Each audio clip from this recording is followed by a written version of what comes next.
Oh, okay. So I have the mic on for this stream. No one's here yet, but for the replay, just letting you guys know, this is me inking Pages from the Old Woman, part 4. We're gonna do just a couple easy pages tonight, some fun ones. We'll start with this guy, and we'll bounce around. So if anybody comes to hang out, I'll be chatting with them. You might hear my voice pop up, but mostly I'm just gonna be trying to ink. So hang if you want, ask questions if you want, it's all good.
Hey James, if you can hear me, hi.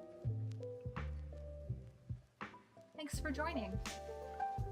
Trying out mic and camera tonight, if you want to hang out.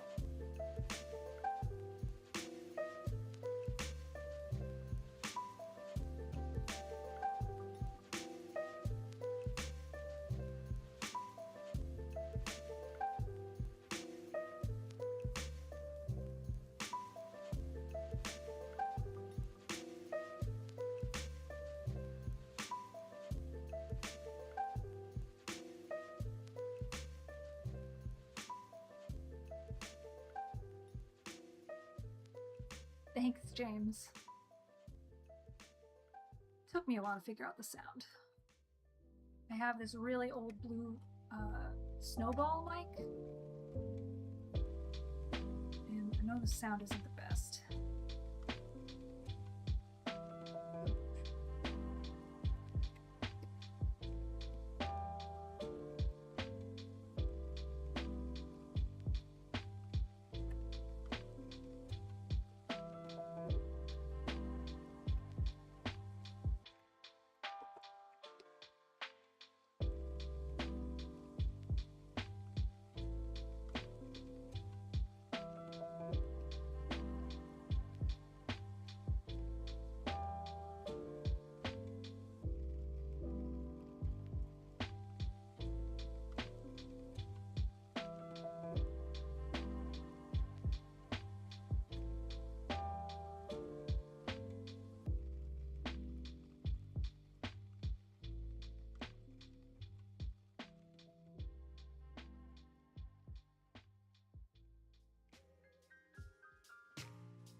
So we're inking the easy pages today, guys. Started out with the hard pages this morning, and then computer got effed up, and I lost some time fixing it, so we're doing the easy pages tonight. I was gonna save these till later in the week, but so you can see the top pages up here. First half of this story is way more complicated.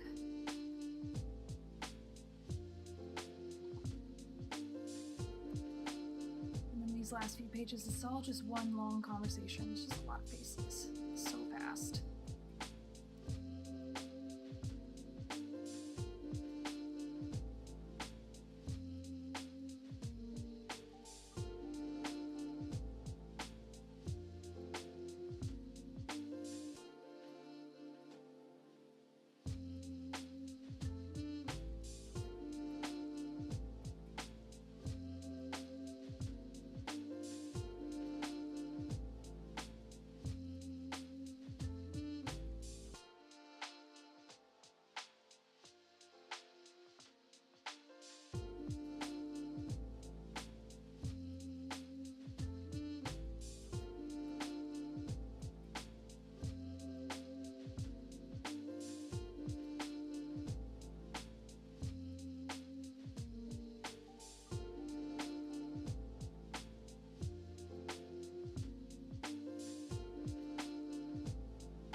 Watch my brush size so I don't go too small.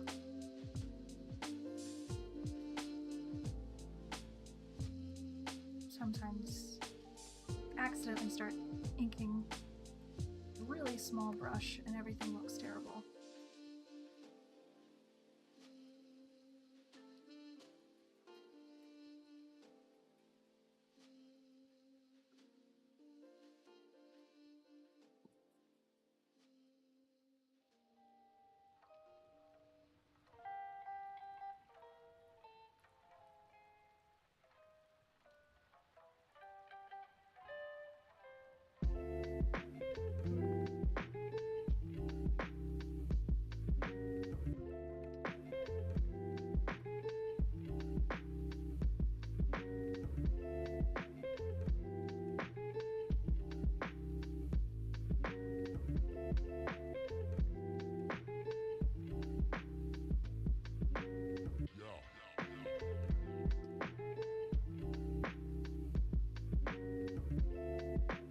What makes it easy or hard, James? So this page is like all faces,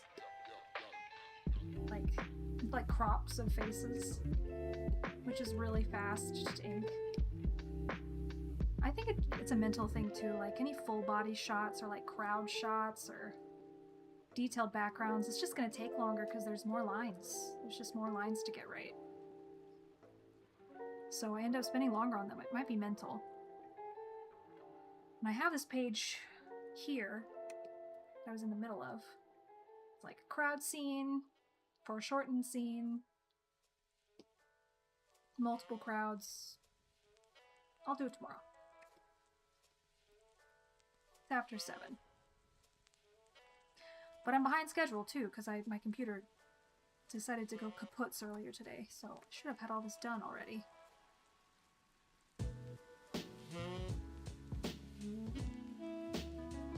What do you think, James? Do you create like hierarchies in your head for what's hard or what's easy?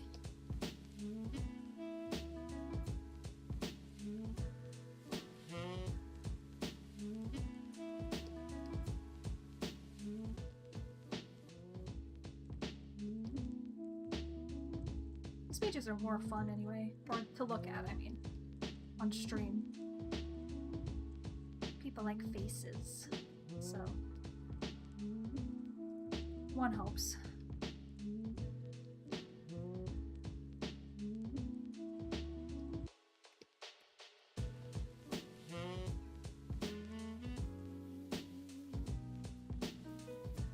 I'm also being really lazy and not inking behind any of the bubbles. I'm doing a lot of things that I would tell my students not to do for this comic, because I'm trying to go fast.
wonder if the mic is picking up all my clickety-clackities.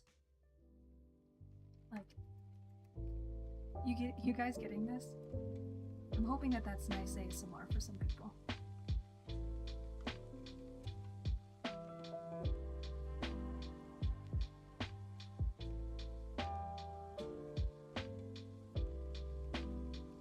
Hopefully it's not, you know, disruptive.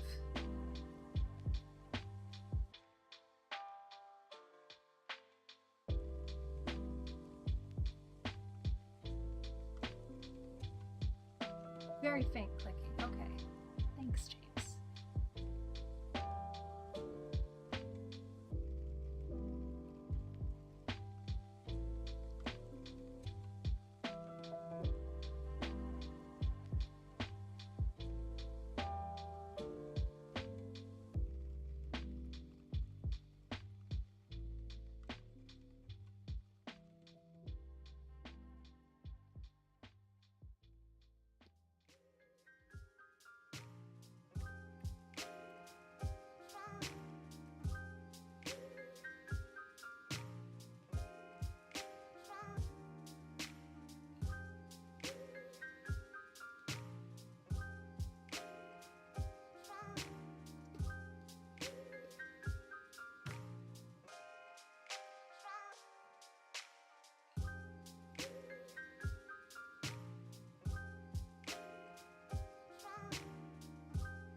This needs a tail.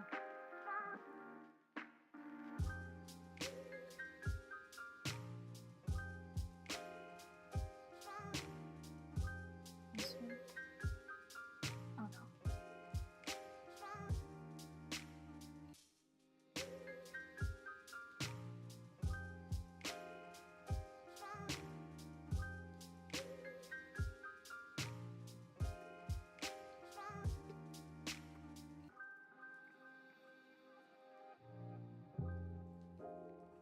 I'd actually turn this off to draw her. Normally you wouldn't want to do this where you're inking behind the bubbles but not inking, or like not inking everything that's behind the bubbles, because you end up, if you want to change all the bubbles later, you're gonna have to keep drawing. So it's not recommended. I did this for Dare You to Dance. Those pages too, I didn't bother inking behind the bubbles at all. So the letterer was kind of beholden to my text placement, and I'm not a letterer. My word bubble placements are sometimes very strange. They don't look quite right.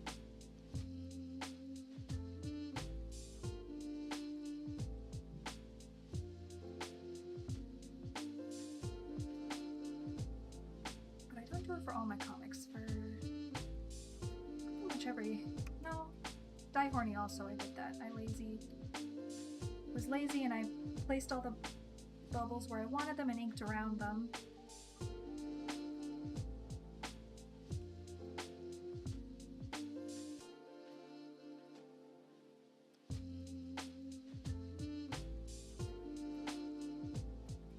But I try not to.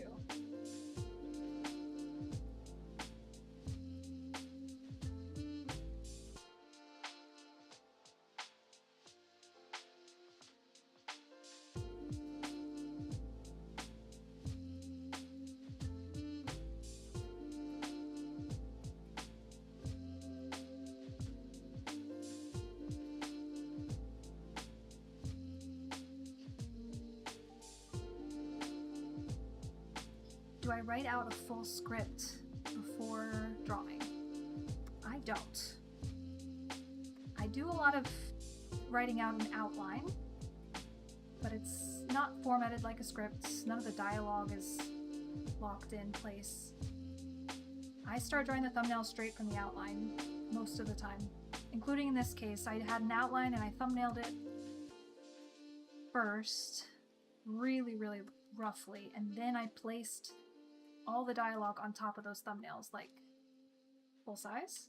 I blew up the thumbnails full size and I just placed all the text on it where I thought it could probably work, and that was sort of what I would call my script. It's a visual script.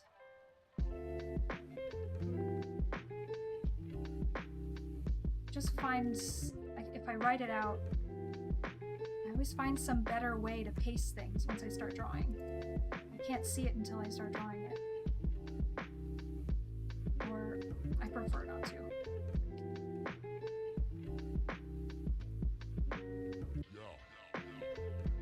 Because when you're drawing the thumbnails, it's so much fun to come up with new ways. If you have a plan that this is sort of how the story goes, but you let it kind of like take form as you're drawing, it can be very thrilling. I quite like it.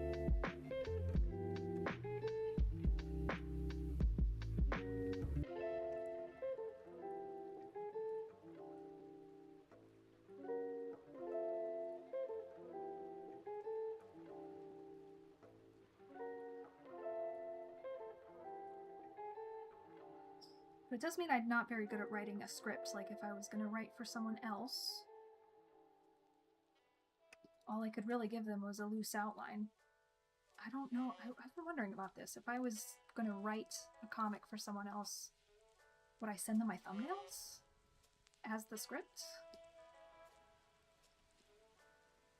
I don't know many artists who would be up for that.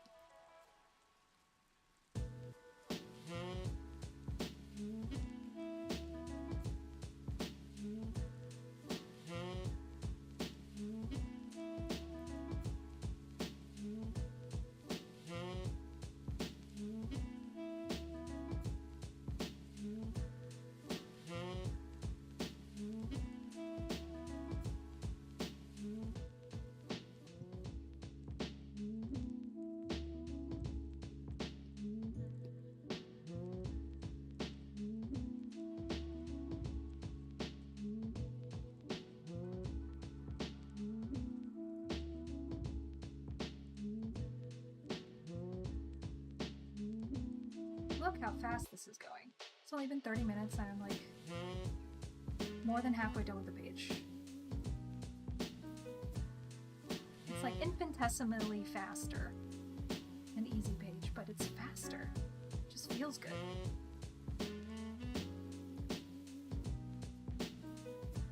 That's why you want to save easy pages for bad days. You use up all your easy pages on your good days, you're gonna have some really terrible days working on your comic. Just finish this, I guess.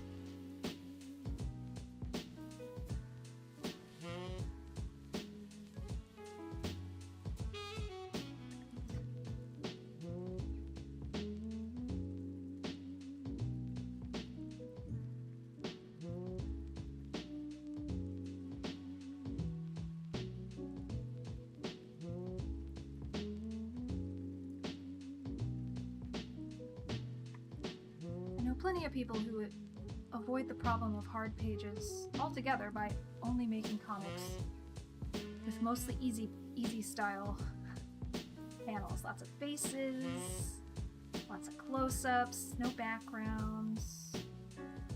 And I respect it, because that looks like fun to draw. But you gotta put the hard stuff in there too.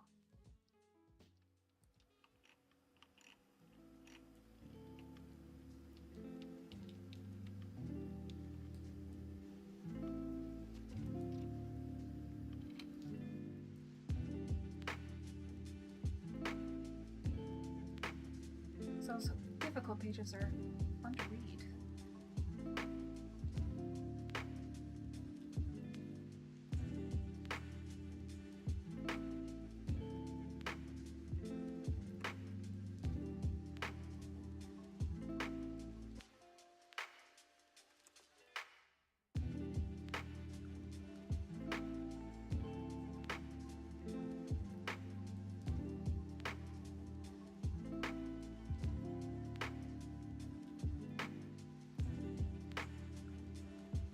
Thank you for all the great questions, James.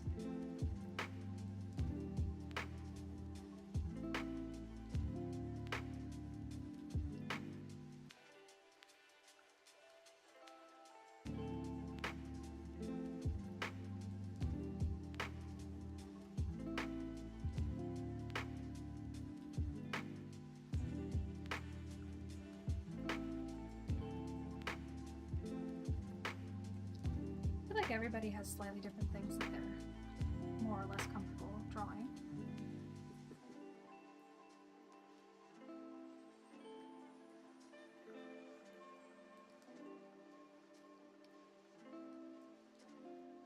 Some people have a really hard time with faces, which is understandable. I'm great at them. I actually redraw a lot of my faces, so this will be like my first pass, but I might go back and redraw a lot of this.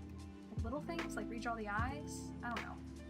I tend to get like expressions wrong first time I draw them. But sometimes I'll get stuck on one expression and I'll have to redraw it like 4 times. There was one in here. It was like an earlier page.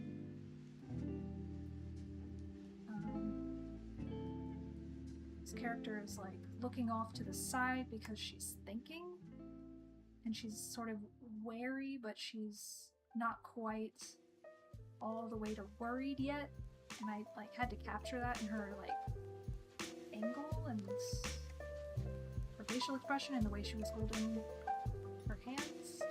And I couldn't get it. I had to draw it like 3 times. I think I finally nailed it this morning.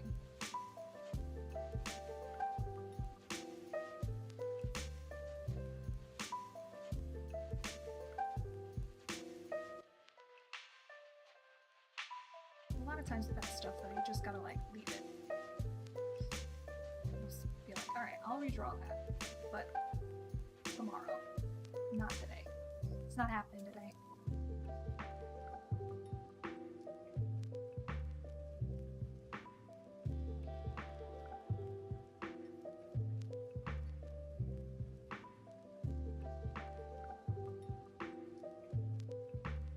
Pages with a lot of mark making definitely take a long time.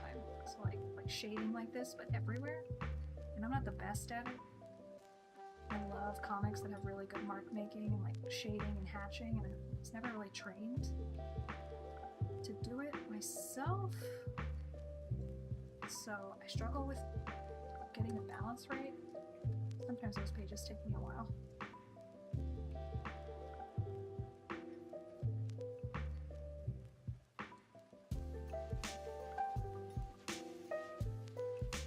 They're also really hard on your hand. Or like repetitive gestures. It's not good for your wrist. So you gotta do them in batches.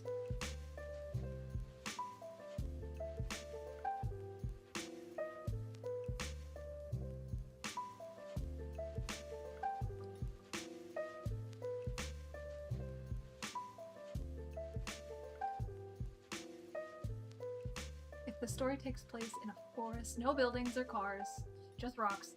I did that for Old Woman Chapter 3, the chapter right before this, which I put out in 2017. Almost the entire chapter takes place in a snowy forest, so snow instead of grass or rocks. Snow is basically nothing. It was so easy to draw. And it was just 2 characters. Actually, all of Old Woman. This comic is like one of the first original comics I ever drew and published all by myself.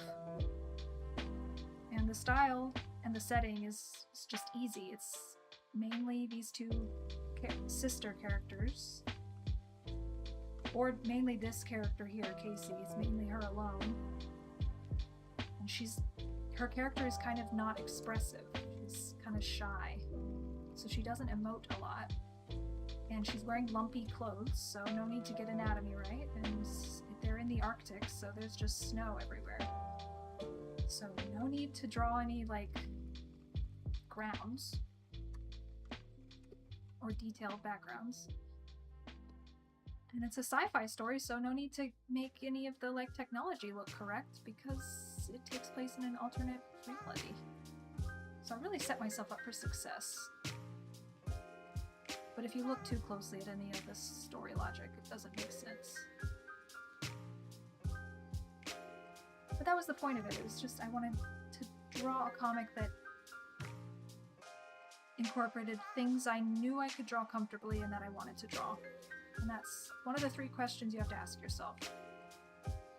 What's your idea? What's the story idea? What do you want to draw? What do you like to draw? So those are 2. And then who is it for, right? So is this a comic for indie comic fans? Is this a comic for kids? Is it a comic for a really niche audience? And then you have to think about, because of that, what form is it going to take? Is it going to be a webcomic? Is it going to be a zine? And if you can answer at least one of those questions, then you can figure out the other 2. But you need to know at least one.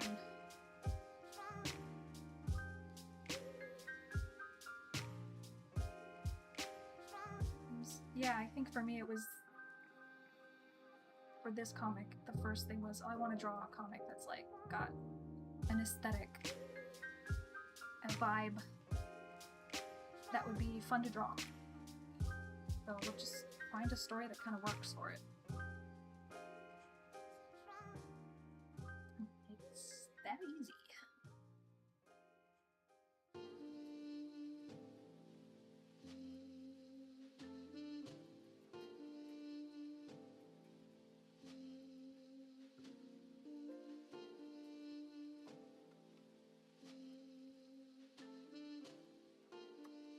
Okay, I did all of the inking. I want to double check.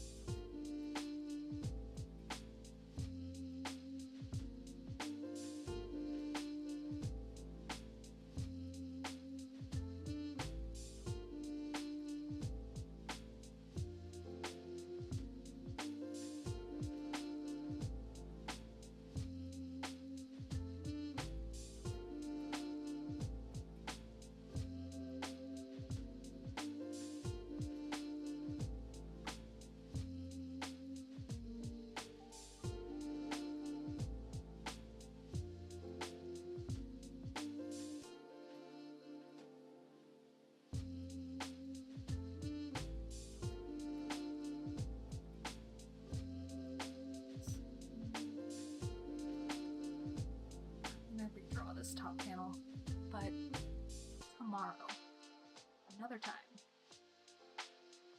Otherwise, looks good. We're moving on.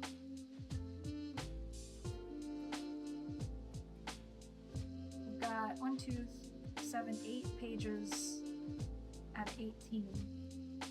Done. 18, 20, 19.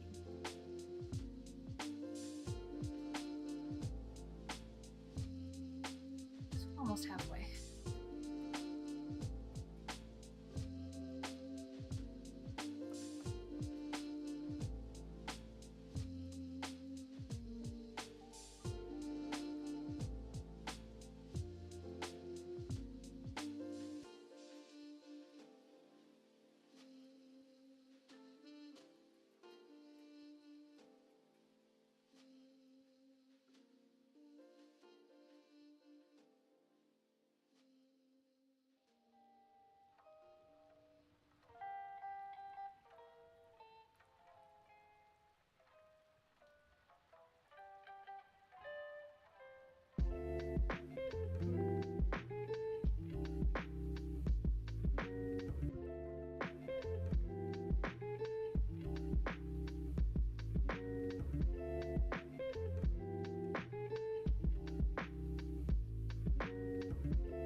making good time. Not even 8:30.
Something hinky is going down. Who is this?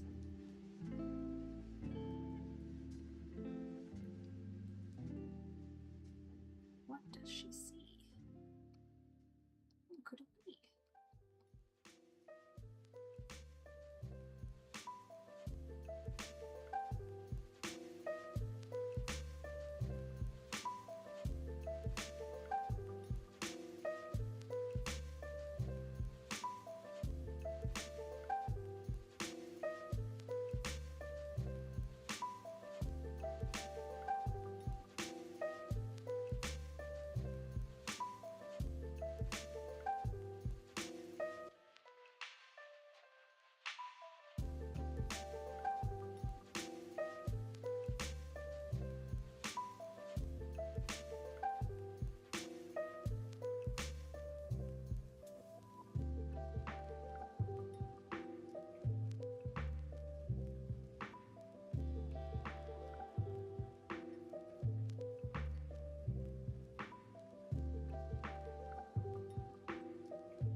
How is the challenge different doing your own original comic versus working with another collaborator? That's a good question, James, because I have done quite a bit of both. Off the top, I love both. I think both are fun. Couldn't say I have a preference for one or the other, because they both come with advantages. When it's your own original comic, you're in complete control. You can have the wackiest process, which I obviously have a wacky process that's lazy in certain parts because I'm my own designer and letterer, so I don't have to make everything perfect. That's one of the biggest advantages.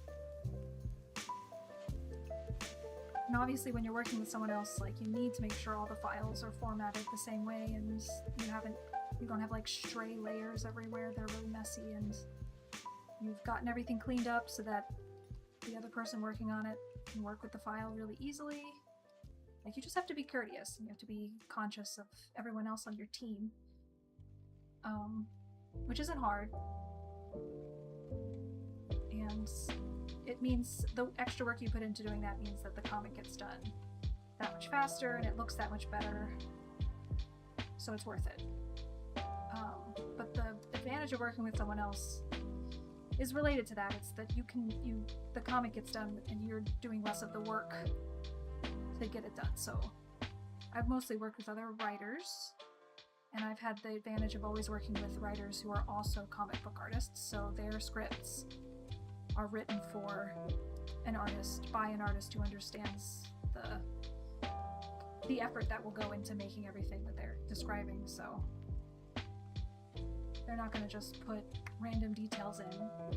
They're going to think about, like, okay, will that actually be plausible to draw, and will it make sense visually?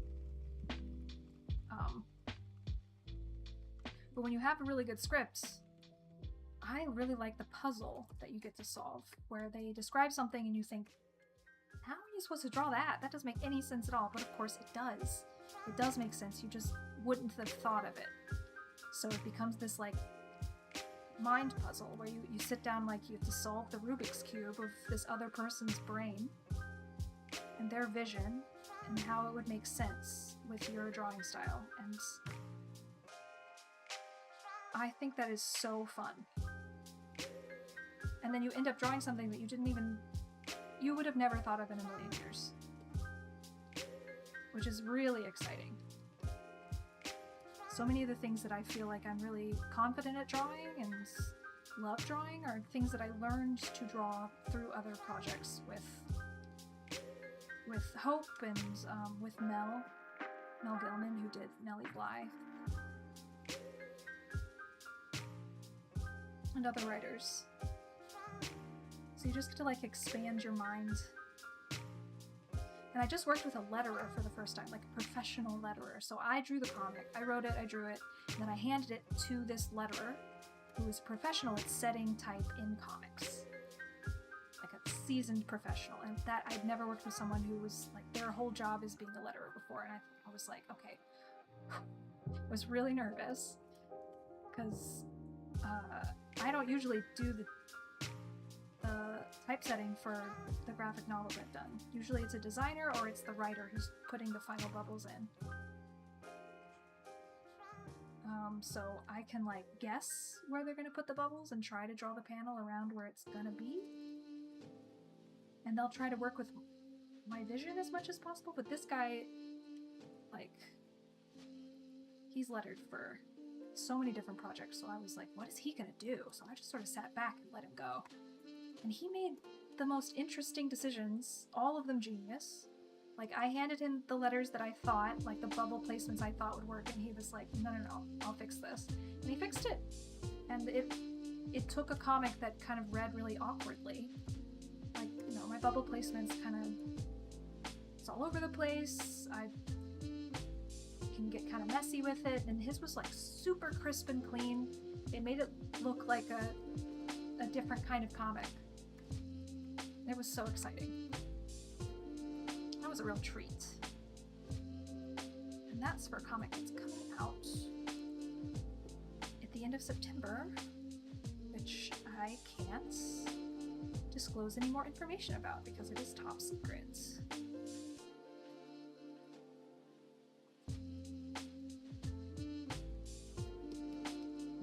Wink, wink.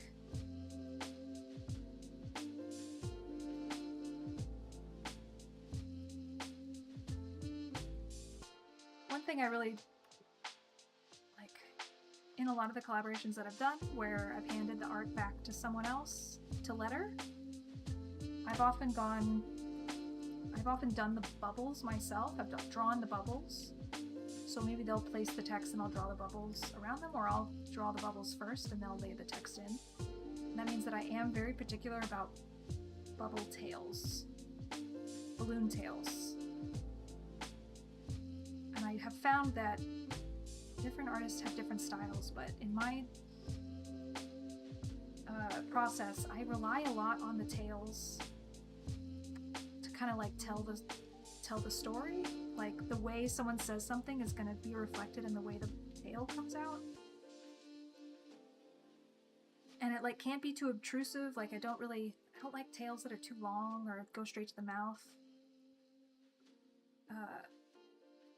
Like it needs to be as unobtrusive as possible, but it needs to perfectly reflect what's being said. And it needs to be easy to read, and that is like a fun drawing puzzle that I found I really enjoy all on its own. Thank God for the rain. Just help wash away the I love how garbage different and people have trash different off the bubble sidewalk. styles. I was looking at a lot of vintage comics, so I was reading a lot of like old horror comics and old like spooky comics from like the 60s and 70s. I went on a tear. And I love the way those old comics were lettered and bubbled. Because it was all by hand. And so they were so professional and clean, but everything was hand done. And you know, so much bubbling now is done with vectors and you know, it's type. Like this is a font. This is a standard Clip Studio comic font that I haven't bothered to move away from.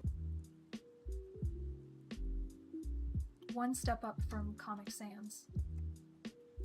But these were guys who were they were penciling in the letters and then they were hand inking over them. And they look so clean, but stuff that we would usually take for granted, like everything being perfectly centered and the bubbles being perfectly round, like they just couldn't do that. And it adds this like organic quality that's so nice.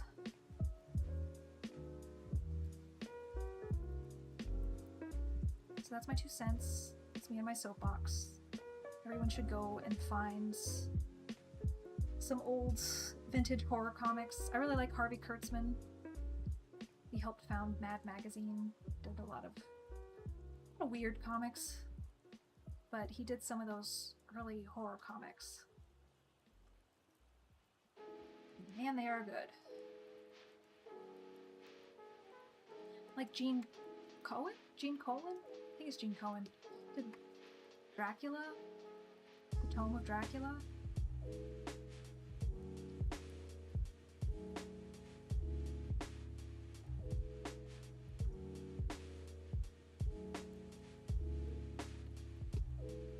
hope you're enjoying my ranting.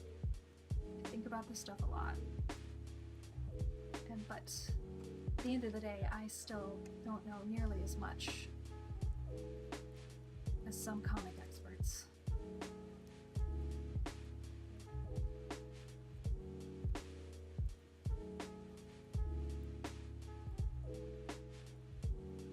What else was I reading? I read The Question, the like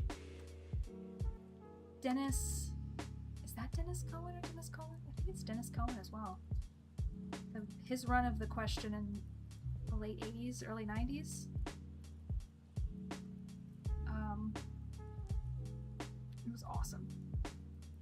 It's like so 80s. Everybody's hair, everybody's clothes, and then like he does like fighting scenes really beautifully, because The Question is basically a brawler. He's just a guy who can fight really good, and he wears a mask.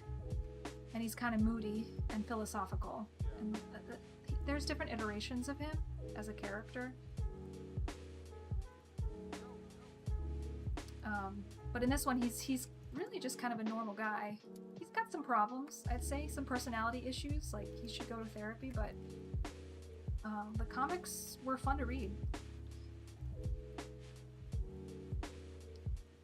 Those comics, I read like 36,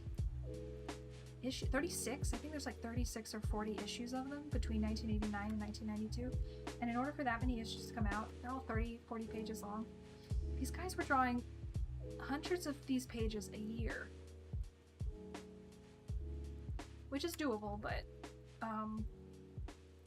not healthy. And they were working in a team, so like it wasn't just one guy writing and drawing. It was a writer and a drawer and a colorist.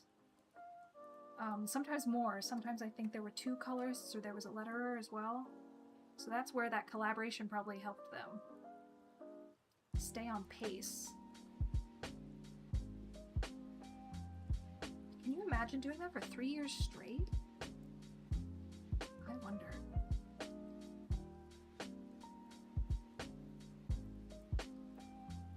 I thought about it, and I bet I could do, like, drew this comic in a few weeks. It's 18 pages, so that's 6 pages a week. We did that 48 weeks out of the year. 6 times 48 is 240. It's like 300 something? No. Yeah. 6 times 48. It's 300. Less than 300. But this is a really simple comic. It's black and white. I wouldn't be able to keep this pace for 48 weeks straight.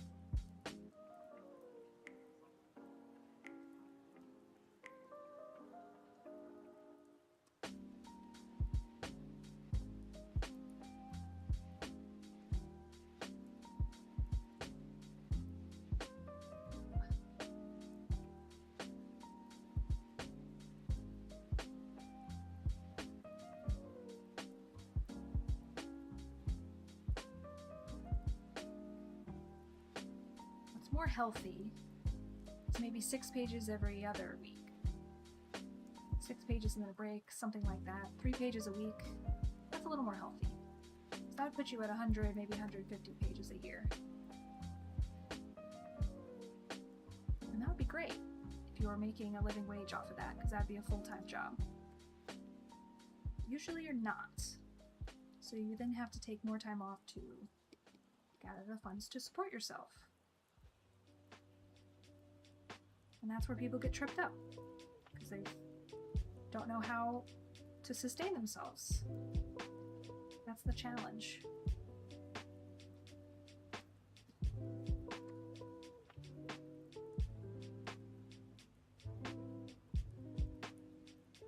Or they think, surely this job will be the job that secures my future. Everything will go steady from now on. This job went really well. I found some success, so I can like ride this. One good gig. It's usually not how it works. Usually things peter out after a while and you're sort of back to square one.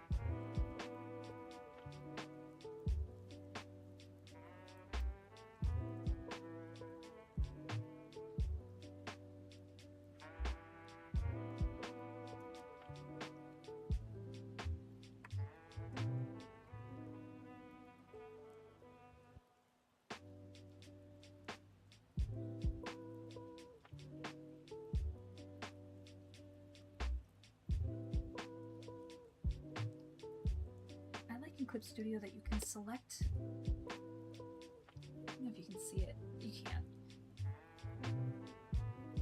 Look at this. This is your color wheel, and you can select black. You can select your primary color. You can select your secondary color. And then you can select transparent as your brush color. So I can paint with my paintbrush, but I can paint with transparency like I was erasing. So you don't have to switch between your eraser. You can use your custom brush to erase, to basically reverse hatch into any inks. So such a good feature. So in Photoshop, what I would do is I would draw onto the painting on a second layer in like red. I would select the pixels and then I would erase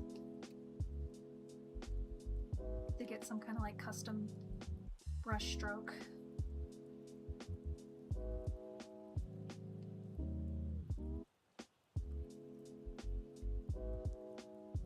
Hi, Blur.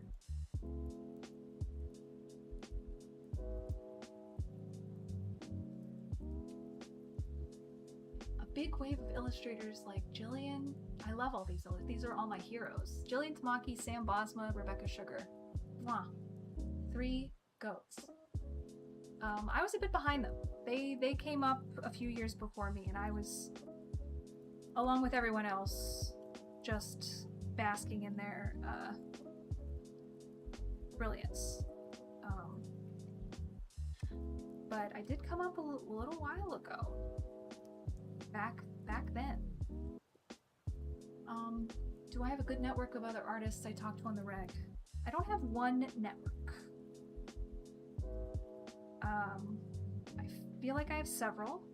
Like there are several small circles, and there's always new ones popping up. It's not really a singular like hub.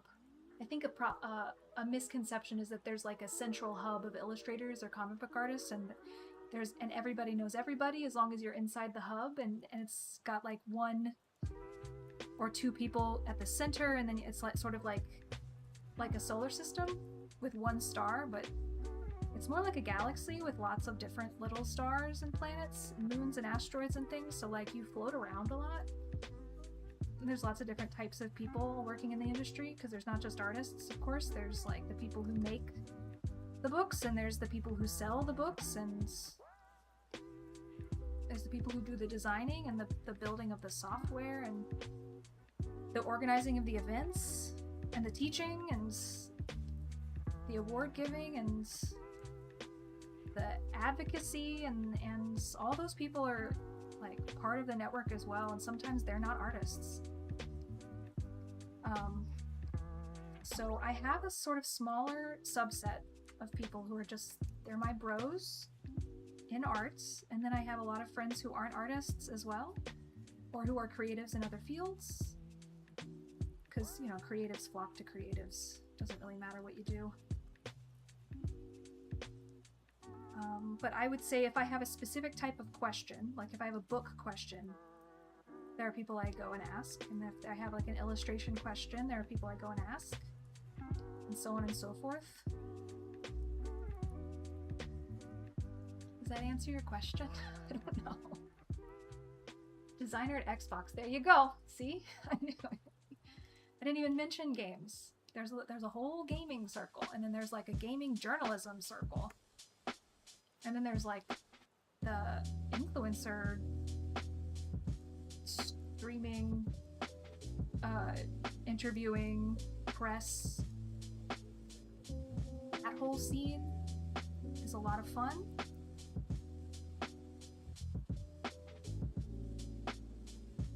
So many little pockets.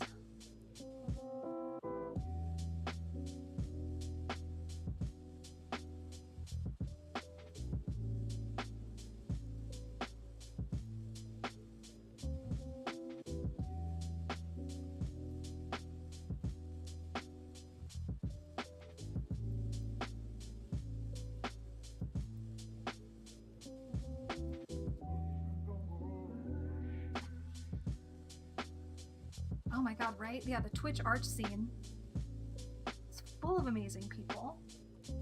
And like, yeah, and every streamer Every like channel has their own little world of people.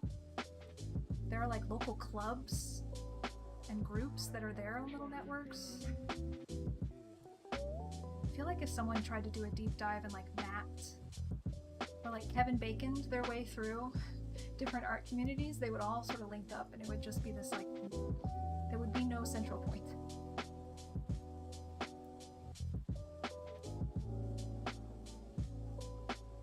But everyone would know somebody. You would be able to find your way through, no matter what.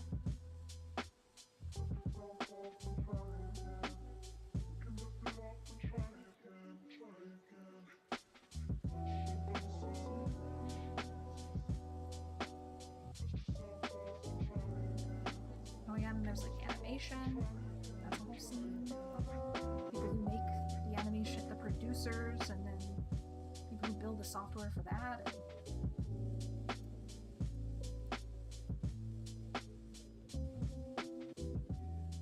And musicians for animation, and writers, book writers.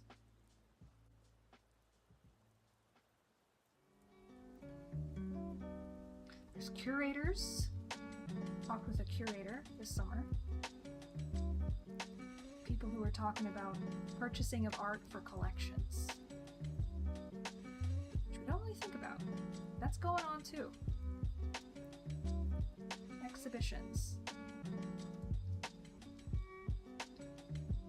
And then, you know, solo shows, but also curated museum exhibitions. Illustration, comics, all that stuff. They have that stuff too.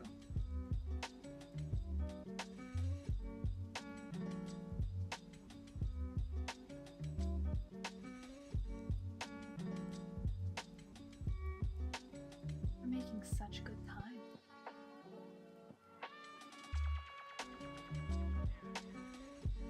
It gives me hope in the current hellscape as well, Fleur.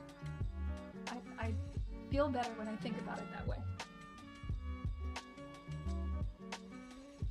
A family friend is a curator for screen printers around the world. Oh my gosh, printmaking. That's definitely, like, there's a Venn diagram of illustration and printmaking. There's overlap. Printmaking is amazing. And printmaking is like one of those things you would have to study if you were going into bookmaking up until a certain point. Not that long ago. There's a lot of stuff that we do in bookmaking, book design and stuff, that really comes from the fact that we used to physically typeset and print all this stuff. Screen printing and mimeographs.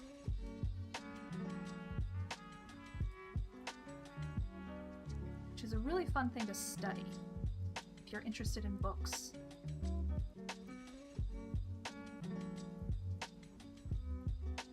And then you can go into conservation of books, conservation of illustration as well. And conservation of technology at this point as well, like games. I feel like that's what a lot of really cool bloggers and like video artists and video essayists are doing as well. They're like curating information. I really like that type of video. Or not curating, but archiving. Archiving information.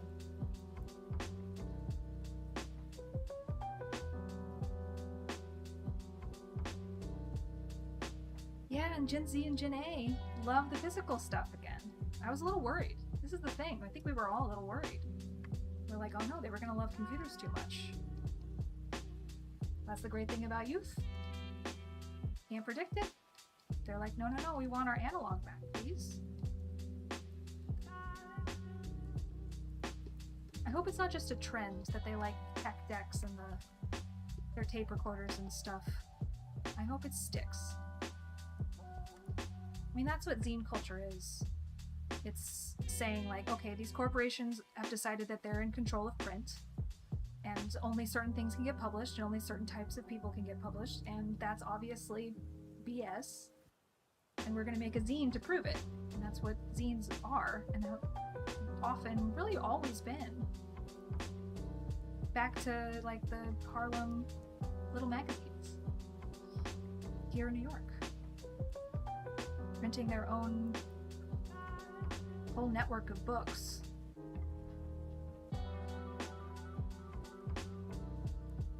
Because so many of them were having trouble getting published. Like brilliant Harlem artists and poets and things, they just made their own.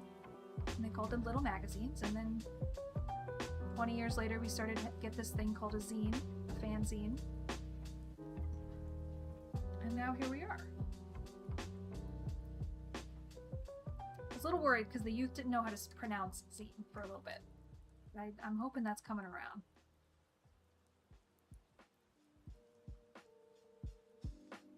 A zine is absolutely a view into someone's brain. That's the beautiful thing. Completely unfiltered. And like every aspect of it is part of that as well. It's like how it's made is a window into someone's life. Like the materials they chose to make it, the tools they had, the quality of it, the paper they chose. That's a window into their life at a specific time. And the subject they're talking about is this time capsule of the world. And it's one that hasn't been bought, and it's not owned by anyone else. Although, there is a question of how important it is to digitize zines, to archive them. Because there are so many zines where you printed 20 of them and they don't exist anymore. They went into the trash. Is it important to archive that work? The way it would be important to archive any book. To scan it and create a digital copy just in case.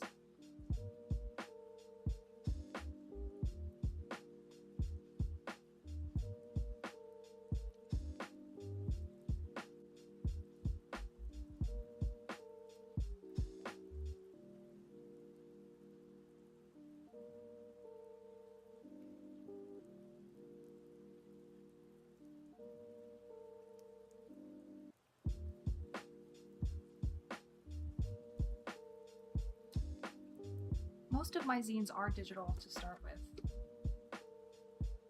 so I always have a backup. It's been a while since I made a zine not using any digital tools at all. But I just did a workshop where I made students do that. They had to draw it by hand and then scan and print it. And they were all amazing. Nothing was lost in the loss of digital tools. They are quite capable without them.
I too am about 95% digital blur. I mean, I do pretty much everything on this Cintiq. And I have a physical practice. I have like a whole bunch of paint and dry media, all sorts of supplies, like collage, but I do all of that stuff for just purely personal work. Just to sometimes you just gotta make something with your hands, but it's like 5%. It's not zero. It's good that you're also not zero. 5% is okay.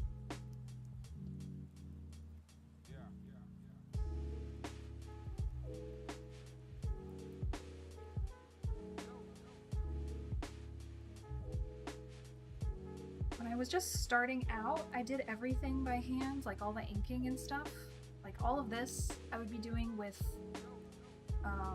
not a brush, but I would be doing it with like a G-pen or like some other kind of really elastic nib so I get a lot of variation.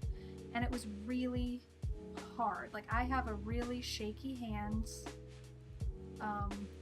but more than that, I have a really high tolerance for messy lines. So if I'm hand drawing something, I just let it be pretty messy because it's more fun. And I'm not really being too careful with getting everything to look really clean, and I was never good at that. And that's great for expressive style drawing, but it's bad for the kind of comics I wanted to do, which needed to be fairly clean and sharp. Because that kind of cartooning style, the clear line, is easy to print. That's why cartooning exists. It's because it's easy to print on cheap paper. So for Compass South, I started inking it digitally. That was the first comic, full-length comic that I drew digitally. I had sketched it by hand and inked it digitally, and it was so much faster. And I had to do so much less cleanup, because when you're inking by hand, you inevitably still have to scan it and clean it up in Photoshop to get all the smudges and the bad lines out. I was just cutting the middleman out.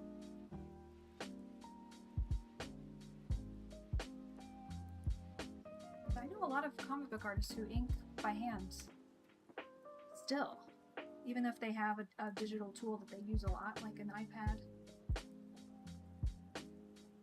They prefer it.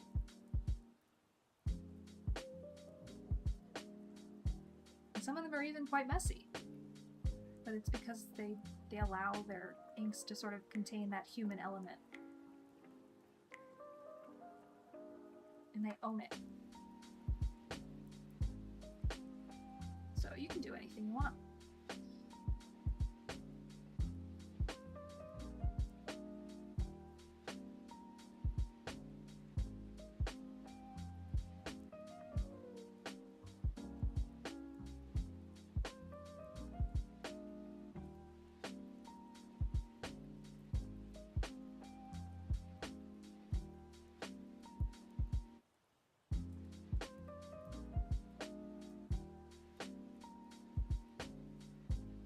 Oh yeah, totally. Starting with doodles by hand makes everything so much easier. I also do all of my thumbnails, like tiny thumbnails, before I start a comic with pencil. There's something that actually happens in the brain, right? Like if you write something by hand, you'll remember it more than if you type it. I think the same thing happens with drawing with pencil. All of my prints, my big prints, like The Return and everything, there were pencil doodles in my sketchbook first.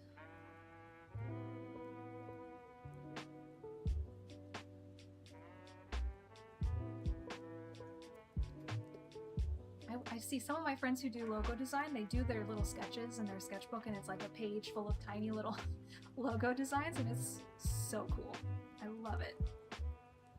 Or lettering, if they're doing type design for a poster or for a book cover, they'll hand sketch the letters out. Which is obviously going to make it so much better.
another situation where I might have to redraw this later. I'm getting like tight about it, even though we're fine. It'll look fine. You know, when you're drawing something, you start to panic. And there's nothing to panic about.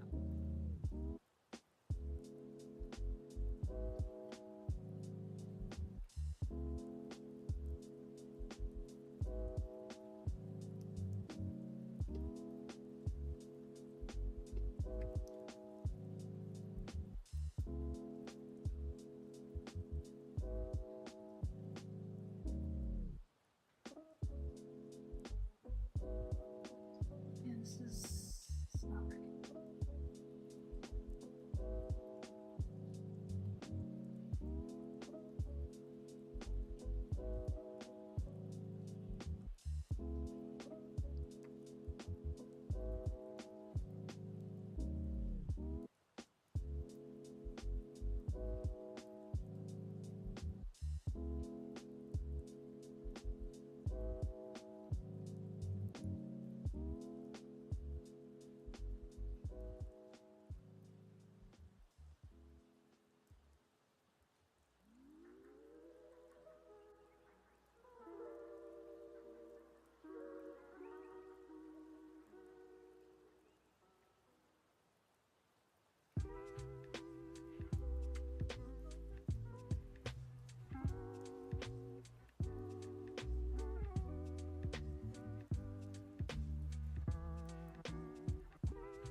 So much about this is not working.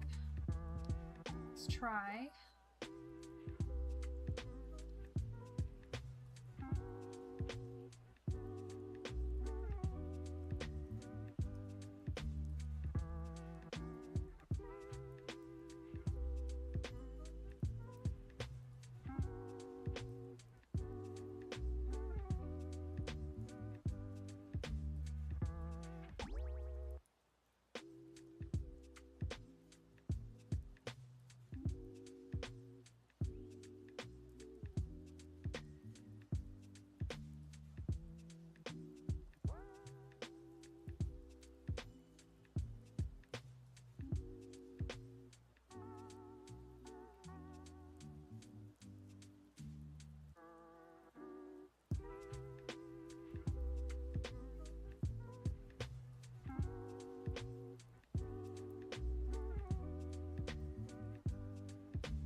Hey, man, where's this?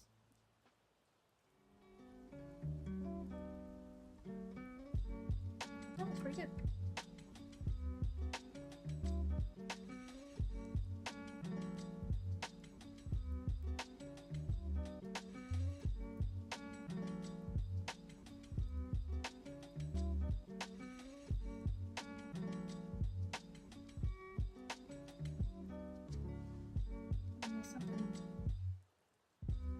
Something's happening.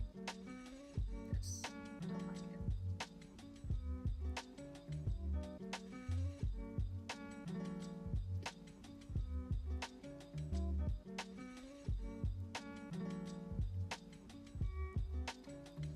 Neck break. I'm gonna take a couple minutes and get some water, and I'll be right back.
Alright, I'm back. So here's where we're at. We inked 2 pages already, which is amazing. And I have time to do 1 more. So I could either do another in this sequence, and they're relatively easy because there's not much going on except for these 2 characters continuing to talk. Or I could go back and finish this page, which I started earlier today, and is much more complicated just because there's a lot of crowds. And then, by which I mean there's multiple full body figures in like 5 of the frames. 6-ish. It's a lot. So it would take me about the same time. It might take me longer. Took 45 minutes to do each of these. Could take that time to do this, or I could do easy because it's 9 o'clock at night. So yeah, I don't know. I mean, either way, I'm in a really good place, so it doesn't really matter. But this is the math I constantly am doing in my head.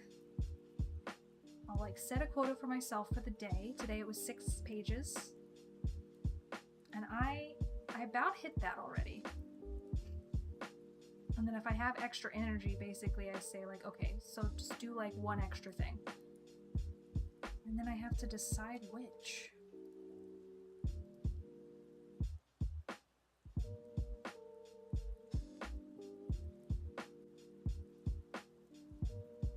This page came out so good. I'm so happy with it.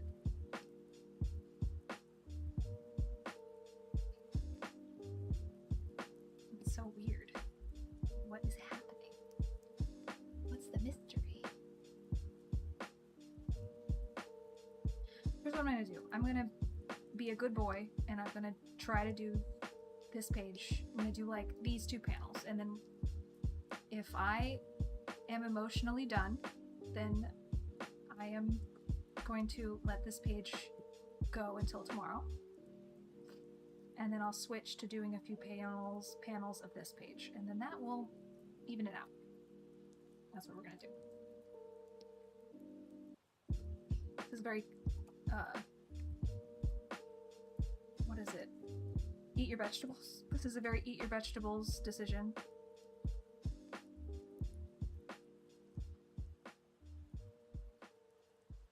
You reach points in inking a comic where you're physically able to keep going. Totally fine. You could keep inking, but emotionally you are done.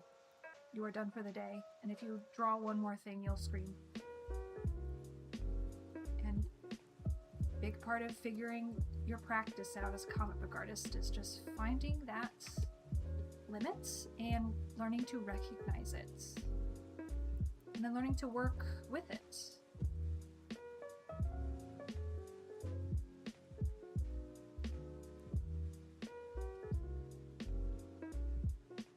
I used to have a really high threshold when I was young. I could go a really long time, draw a whole bunch, and even the really, really boring sections of pages, I could get through them and still have energy, like at the end of the day, to do that one extra thing. And I find I have way lower tolerance now. A decade and a half in. So I'm doing way more of negotiating with myself.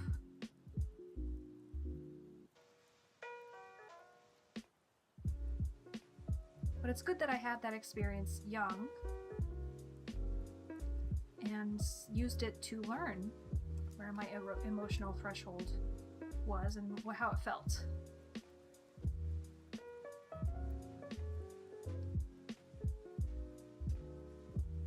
And also, as a writer, learning how to create projects for yourself that have a good balance, same balance I was talking about earlier, with like easy and hard sections. So it's not just easy, because the hard stuff ends up being the more interesting stuff.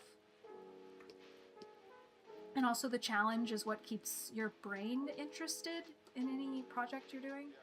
So if it's just easy, you're going to get bored quickly and not feel as motivated to do something new next time.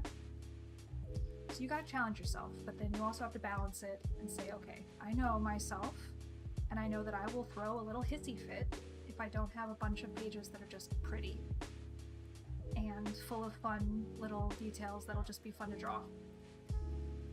So sometimes when you're reading a comic, you're like, why is this page here? It's just pretty. That's why.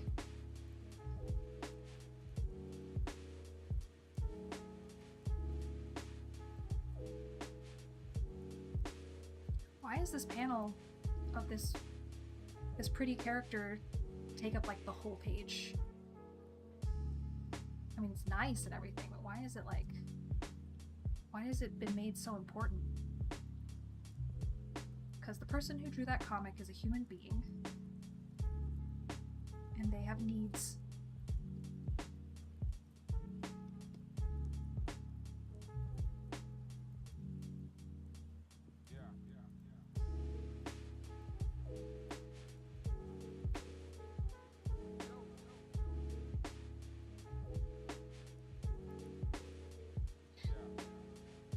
Yeah, you slowly learn the things that you think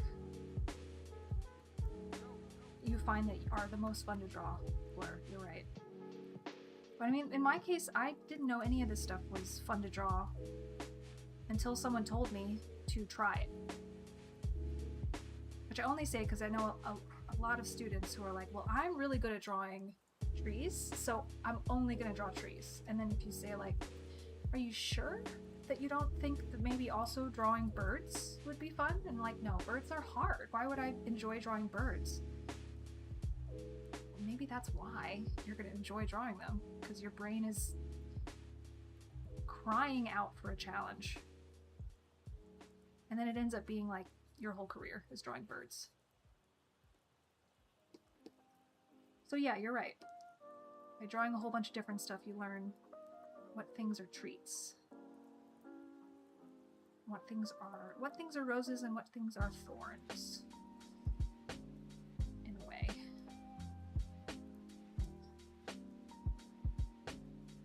There's a lot of stuff I like to draw because it's kind of hard. Like I like drawing it, but in the moment, of course, I'm angry and I hate it, but then when it's done, it was awesome. That was so cool. I totally did that. Like a crowd scene or a car. Obviously super hard to draw, challenging, but when you nail it, you feel awesome. But then there are things, I think every artist has these. There's like a short list of things that even if it's hard, and even if the challenge is exciting, you still don't love to draw that thing. And you're never going to. And it doesn't make any sense and you hate it. And that's okay. You try. So draw a pretty thing as a treat. Eyes definitely, obviously, really easy to draw. A lot of fun. I can't tell, I could like close my eyes and point at any student in any of my classes who will submit a thumbnail to me that's just someone's eyes. Like they'll think like, that's a good illustration, right?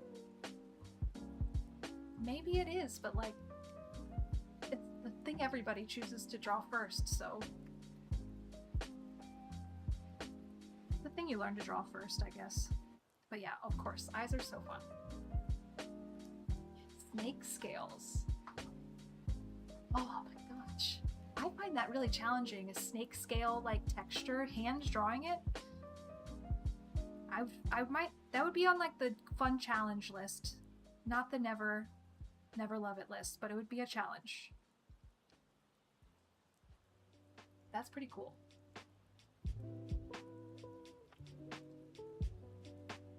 Yeah, repetitive patterns, I can't do them cleanly. So those are definitely challenges. Desks and chairs are mine. I will never love drawing them. I draw them so much. Every comic involves one character who has to sit in a chair or use a desk. And you would think, because you see them so often in life, that they would be easy to draw, but for whatever reason, my brain reacts the way someone reacts when they smell a bad thing. It starts to gag. And it says, no, please no. No more. I can't do it.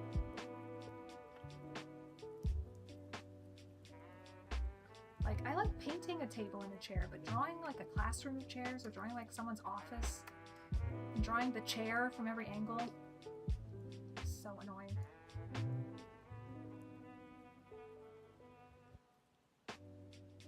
What's happening back here?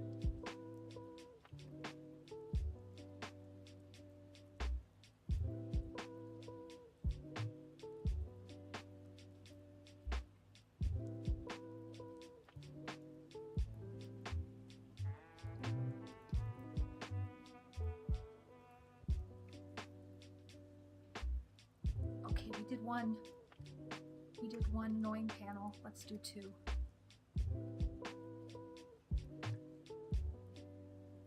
Drawing a pretty panel is probably also better for a stream. This is probably a little bit less interesting to watch, so. Thanks so much for spending time watching me draw today. Really, really appreciate it. This has been really fun.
That's right, exactly. If a desk looks off, because you see it so often, you'll know it's not right.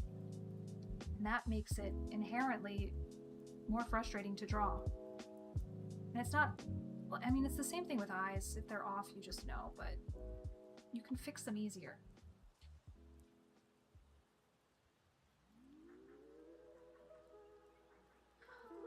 Oh yeah, I love using perspective. I think a good comic, you have to play with angles. And definitely working on comics it was how I learned to move the camera around. Comics and animation. So there was 2 points. Like thumbnailing comics definitely helped me start to think about things from odd angles. And then when I worked a little bit as a background artist, it really taught me how elastic and warbly perspective could be. Like we think of perspective and like things in perspective as these like straight lines, but if you're an animator, you can't think that way because everything has to constantly be in motion. So that was really a helpful experience, was to study animation for a little bit. I found that all of my comic panels were way more elastic after doing that. And it benefited every other aspect of my practice. In illustration, you have to be able to think in multiple angles. You can't just do things straight on. You run out of ideas way too quickly if you just stick with that. So that's why I think everybody should draw some comics. They want to work on their angles game.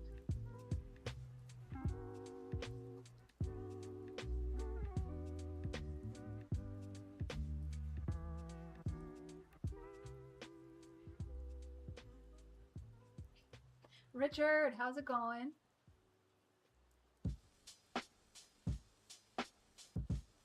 Nice, Blur. Body doubling? Me too. This is me body doubling. So thank you very much. Yeah, I notice when I stream, and I haven't done it in a while, I used to stream a lot more. In fact, the reason I decided to do this is because the last time I was streaming on YouTube, I was inking Ultrawind 3. Which was 9 years ago. And I remember that it was so much easier to focus on inking. And I'm finding that is happening again. But it was because I was basically body doubling with everyone who was watching. And it made what could have been a really boring process really fun. And so that was why I decided to do a little bit of streaming for this process just as an homage, and to maybe get my hand back into it, like get a stream set up again in case I want to do it more. So this is kind of a test. So far it's going really well. When I was streaming back then, Richard was one of my regulars. So, it's so nice to see friendly usernames again.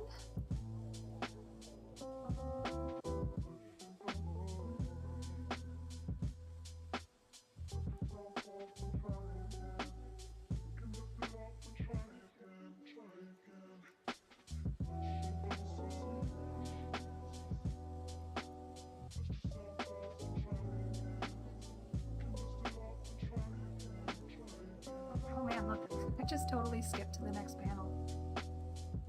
I didn't even stop to say like, hey, you met your threshold. I guess we're going. We're flow stating.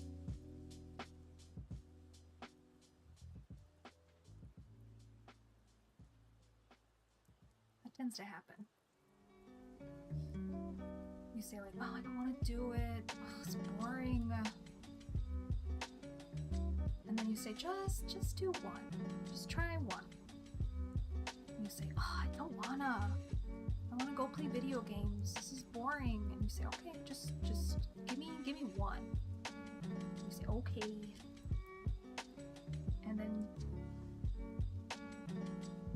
5 minutes in, you forget that you were complaining.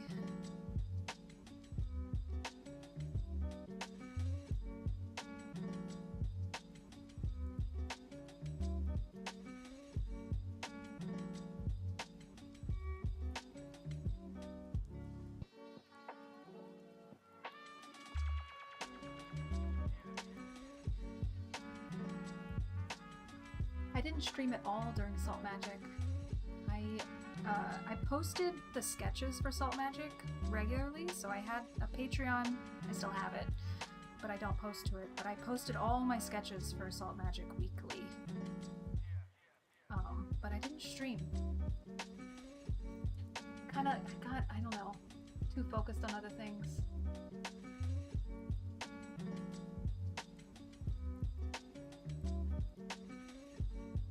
Yeah, very much an ADHD dialogue is happening. For some reason, mine really benefits from drawing comics. Go figure.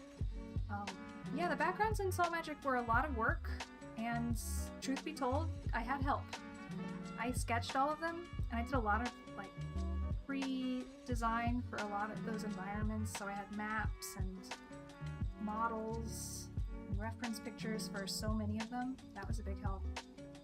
And then for the inking process, I actually hired 2 assistants who helped me ink the backgrounds. So a lot of the final inked backgrounds in Salt Magic were actually inked by my 2 amazing assistants, Christina and Kay. And I couldn't have done it without them.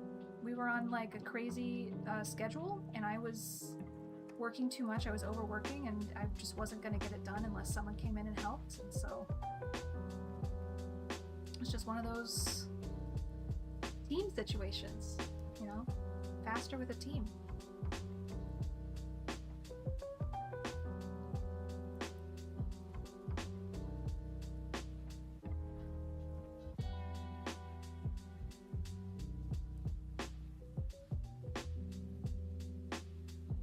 Also really proud of the Salt Magic backgrounds. About half of them, up until page like 100, I was doing alone. That was where I met my breaking point. We got a team in.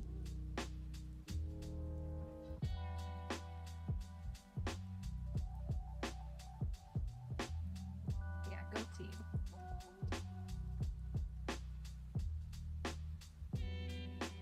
Always lucky when you find good teammates.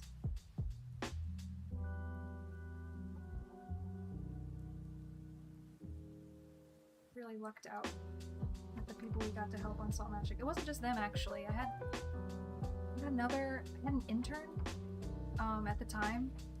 Was inking it, or was finalizing the colors during lockdown. So there were a lot of students who didn't have any school to go to, or were recent grads and they couldn't find work. So I had a lot of offers for assistant work, like interning assistant work. So in exchange for some work, I would also talk them through a project they were working on, or offer lessons. And I had one such person. Actually, there were more than one, but one particular person who did a lot of it. They were my cleanup artist for the colors. And then Hope did the lettering. Hope was the writer and also did the lettering. So the final art was like even more of a team effort. And I think it shows. I mean, that's why the book came out so well.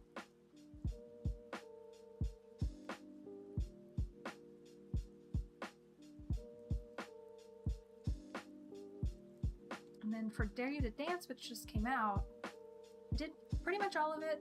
Definitely the art was all me, but the lettering was done by the designer, the in-house designer at RHG. And so it wasn't usually, or like in all the other books, Hope did the lettering and I did the art. But this time I was handing it off to someone in-house the first time, and I was nervous. I totally knocked it out of the park. All the lettering looks spectacular. And it was great to have that resource because a designer in-house has so much more access to all the fonts you could think of, and all the software you'd need, and all of the printers to do the test prints. So It was really nice. And then with this letterer that I worked on with my latest project, they were a professional letterer. And they did amazing work. And now I'm back to me, doing this project alone, and I'm doing Die Horny 2, hopefully after this. And, well, Die Horny definitely would never have happened without Zach helping me out and doing all the design work. But I'll be trying to do the lettering myself, so see if I've learned a thing or two. The process has definitely gotten better.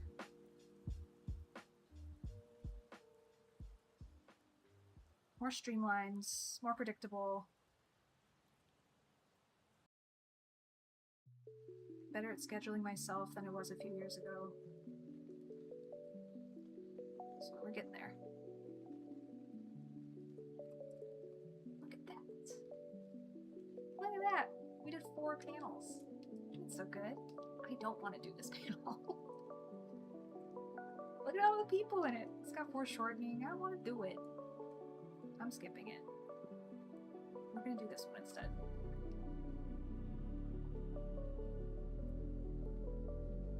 What are you using for lettering here? I'm using Clip Studio Paint EX, which includes this story feature, so you can see all your pages at once, and then it also includes all the text features, including being able to see all the text in your story at once, like in a separate panel, and you can edit it all at once, and change the fonts around and the sizing around all at once. So I love it. And then it has a bubbling tool, so you can draw bubbles, and it'll create a bubble vector layer, and you can make a custom outline for it and everything. And then if you do type, sorry, I'm getting distracted, but it's so cool. So make type, and then you use your bubble tool around that type. It'll lock on to whatever type you just put in, so it'll just be on one layer, and you can edit it. You can edit the text on its own, or you can edit everything, and then you can adjust the bubble and add to it. Isn't that awesome? I used to do everything by hand. I would hand draw all the bubbles, and I would paint the white in. I would make the white flat behind it on its own layer, and for Old Woman, I usually would hand do the text. I would trace a typeface. I don't think I'm gonna do that, but no, Clip Studio Paint has changed everything about my process.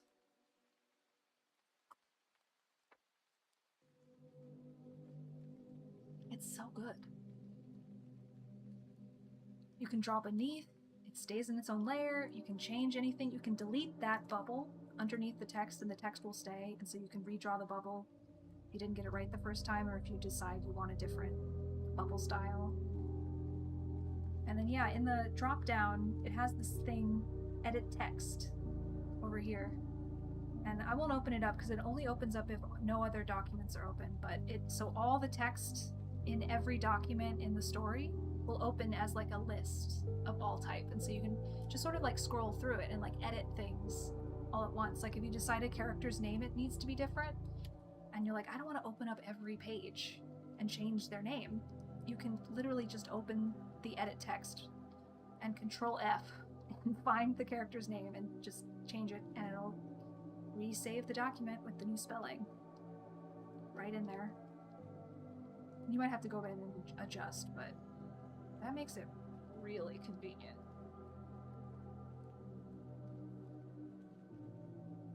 And you can export all of that text as well as a text file, which is really nice to hand someone if they're lettering for you. So they have a copy of all the text.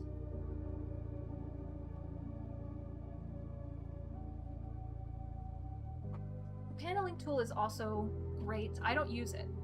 So that's one tool that it's built Clip Studio Paint has a paneling tool, and it works similarly where if you draw the panel, it will mask it out for you and create its own layer. So you can draw inside of that panel without messing anything else up, and you can change it. You can change the size of the panel, and you can change like the overall grid at any time. It's awesome. But I don't know, something about like putting my drawings in little boxes that I can't draw outside of makes me so nervous. Something about it. I might be a Luddite. I might just need to try it. But I like hand drawing my panels. And I tend to, once I've drawn the grid, I don't change it. I very rarely change the grid once it's been locked in. Change that. There we go.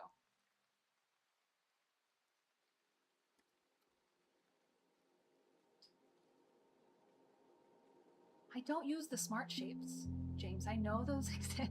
And I was thinking I really would benefit from that, from doing like big curves. But that is another feature. Like, it's the same way you would use curved rulers to do architectural and graphic design if you were drawing it on a drafting table, those curved rulers and things. It has that tool as well. You can draw a path and draw along the path as well, like a vector path. You can do that in a lot of programs. I tend to just turn the stabilization all the way up and go really slow.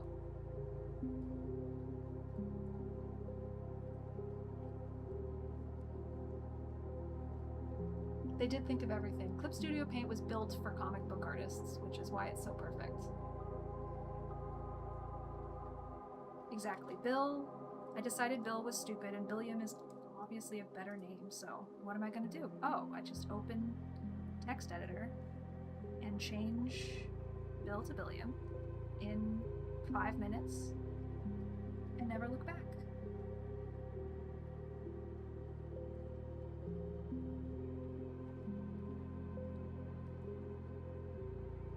Perspective ruler also is pretty good.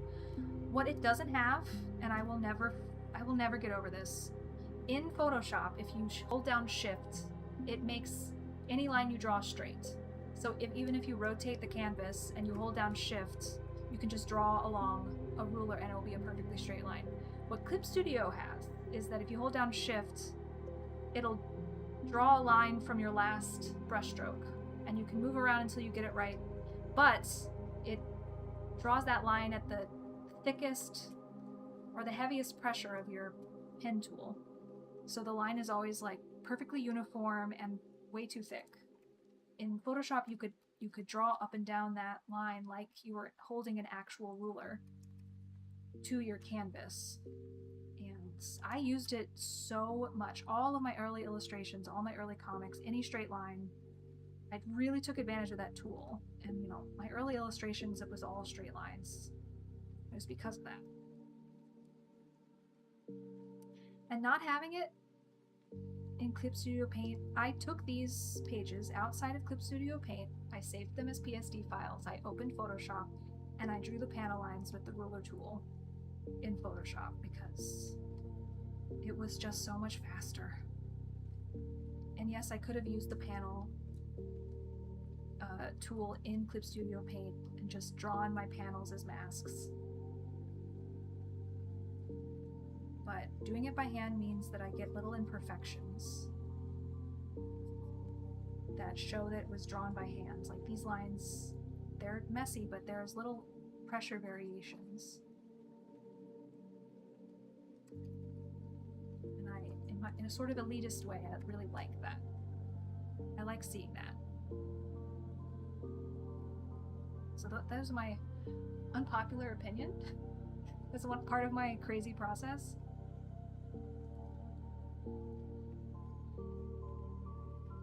Yeah, and in Procreate, they have their own guide system. So they have a similar thing where if you turn on Perspective Helper in Procreate, you can draw up and down in a grid system, but it will stay on that grid. So if you rotate the canvas, you can't draw in any direction. So it's already fail. All three programs now have pretty good Perspective Helper tools, but I don't like drawing perspective perfect. I've already come all the way around the bend. It's that animation job I took. It's working as a background artist. I really like it when perspective lines are a little bit curved. And also when perspective is a little bit wrong. So again, as a bit of an elitist, I don't really use the rulers.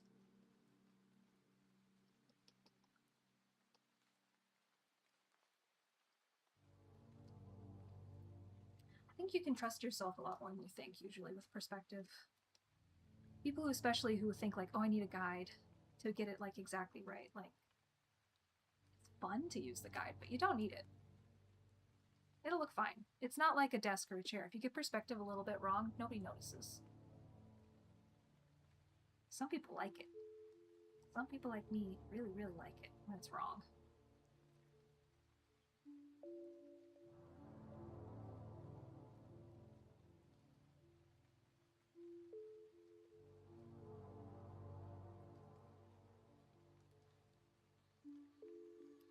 I think it's not elitist, you're right.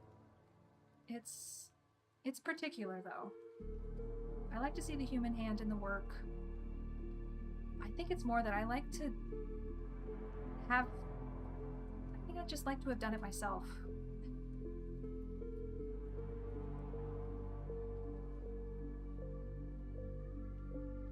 Some things I will absolutely use tools for. Like I use the little, oh, that's the other thing that Clip Studio has. It has 3D figure models that you can move around. Like if you can't get the angle right of the head, you just put the 3D model in and trace it. I'll try once, twice, 3 times, and then I'll be like, no, just get the guide. Just get someone to help. So I use that kind of help all the time, but there are some things that I'm like really stubborn. I have to do it myself.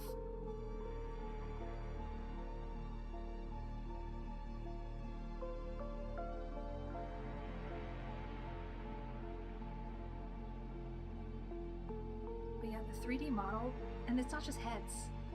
They have like little objects. Small objects. So like if you can't draw a hat, they have a hat. They'll help you. If you can't draw a frame or a couch, don't worry about it. They got you. They thought of everything.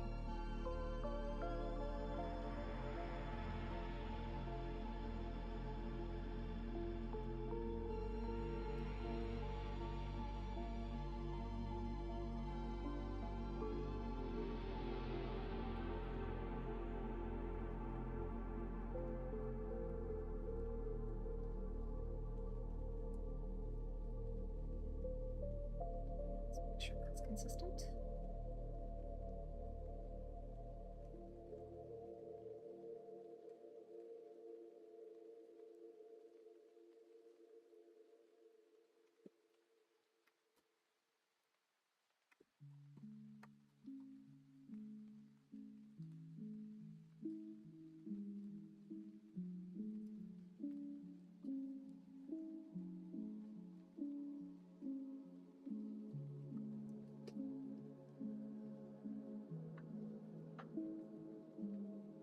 It is back to treats. You're right, Blur. We did. We made it back to treats. That's what it is. I just want to draw the panel lines. It's fun.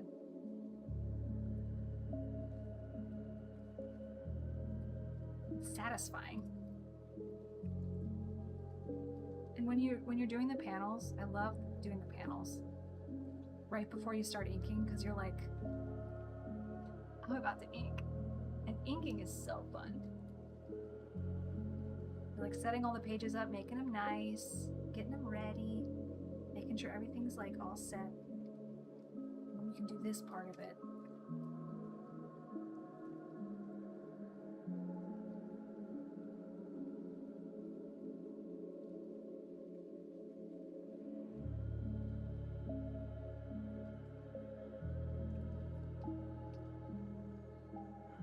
We're so close to being sort of done with this page as well. Oh, I missed this. Totally forgot about this. Never mind.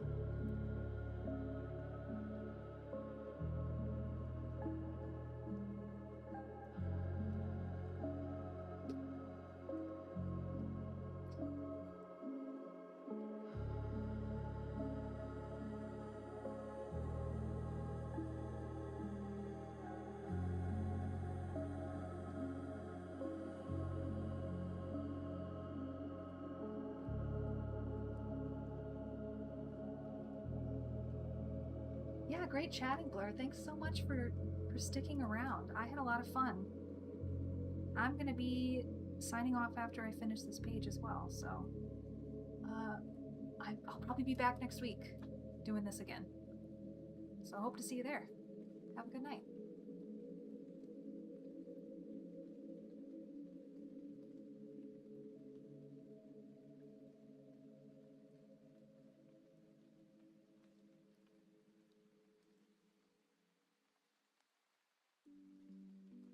Look at that, guys.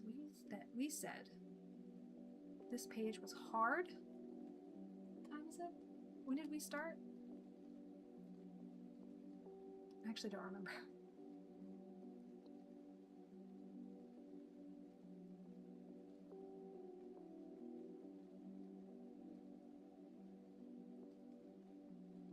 Comics are proof that anyone can do a hard thing.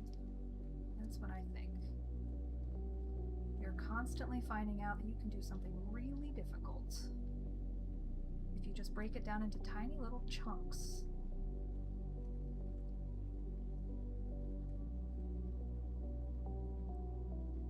Comics are totally accessible.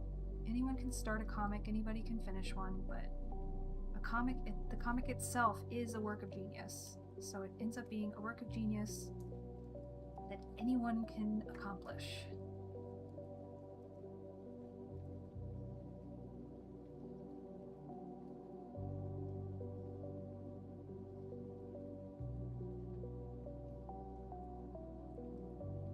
So not to toot my own horn or anything, but did some cool things tonight.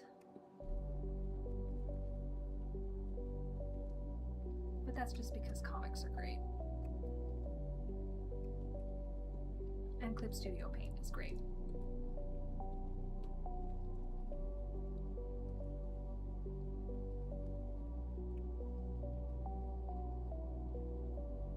Okay. Suspenseful panel. Finish us off.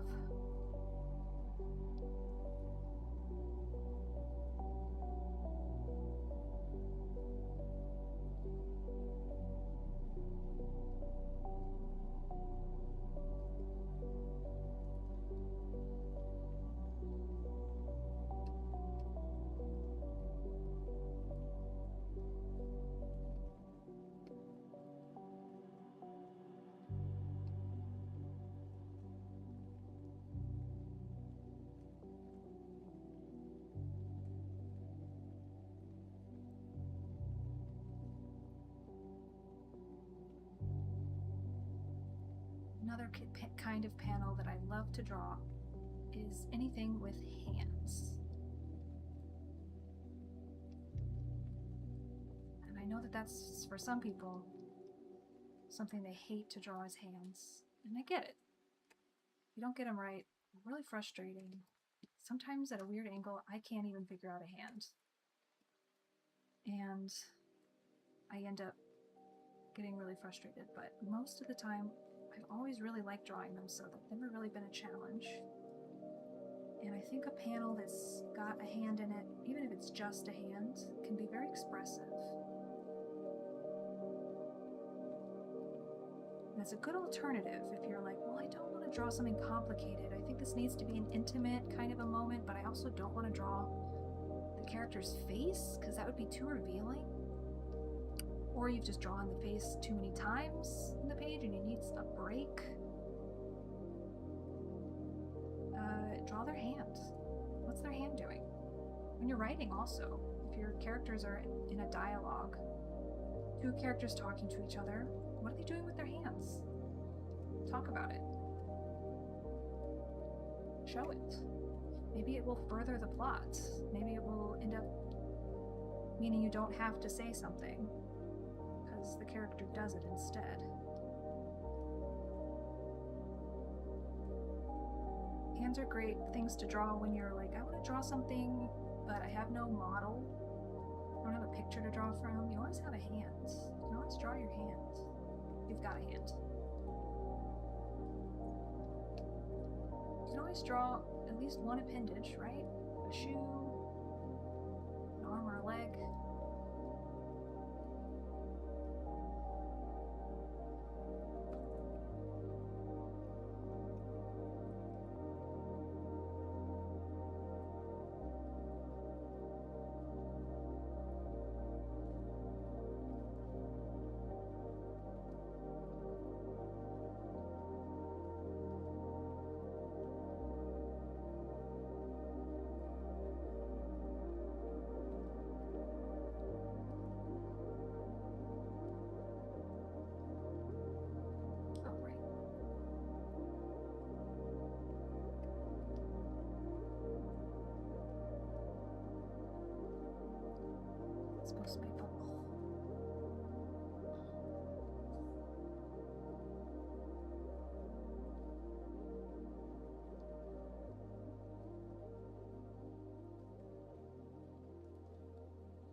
Okay.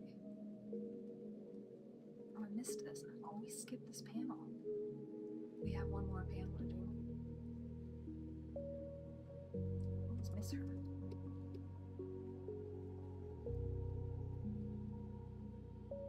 So we're ending on a face.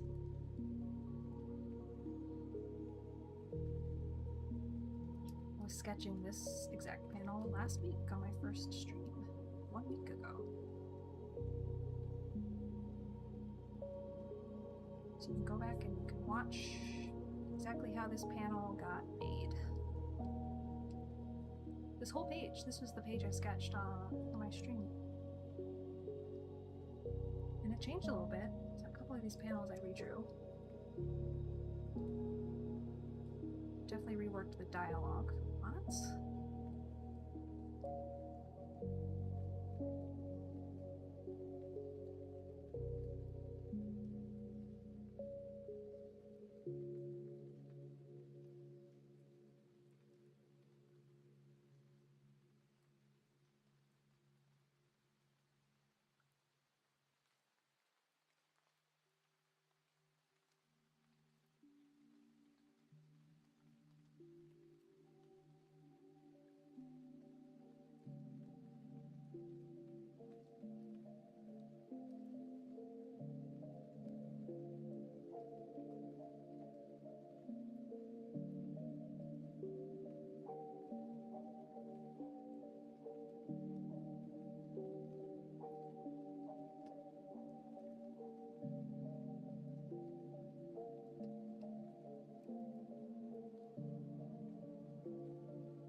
Oh wait, hang on.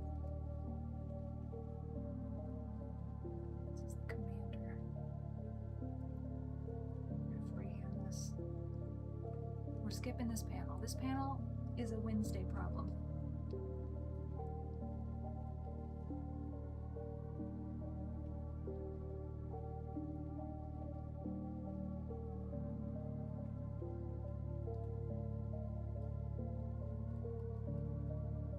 Freckles.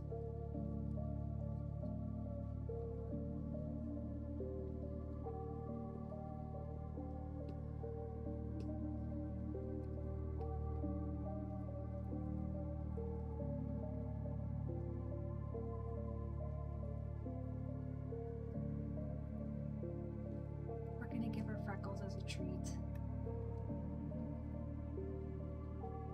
I think that's cute. Where else is she? It's on the previous page. She's on this page.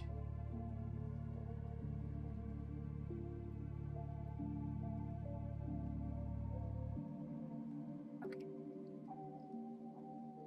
Alright guys, sometimes you make character decisions at the inking stage.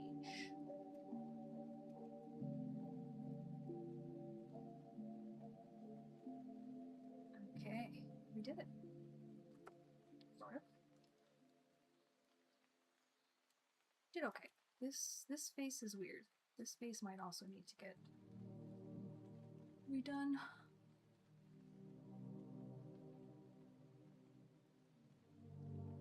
Otherwise, yes. Okay, so I'm gonna end it here. If you're watching live, thank you so much for joining me. I inked 2 3/4 pages. So that's pretty good. If I was doing that consistently all day, I'd get really far, but it's way easier to focus with a couple of friends around, so this was perfect.